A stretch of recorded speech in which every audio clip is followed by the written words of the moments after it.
अदम एतमाद तरले, मिन्नतों और साजिशों से नहीं होता। पीडीएम को कंटेनर चाहिए तो किराए पर दे सकते हैं।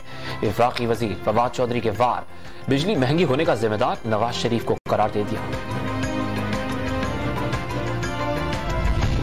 तहरीके अदम एतमाद जल्द पेश और कामयाब होगी। हालात इंतखाबात की तरफ जा रहे हैं।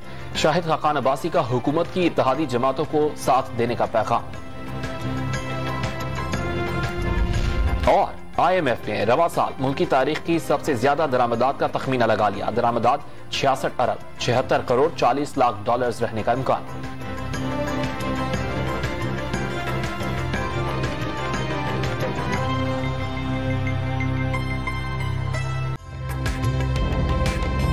ताजा तरीन वीडियोस के लिए हमारा YouTube चैनल सब्सक्राइब करके बेल आइकन प्रेस करिए ताकि आपको मिले हर अपडेट सबसे पहले।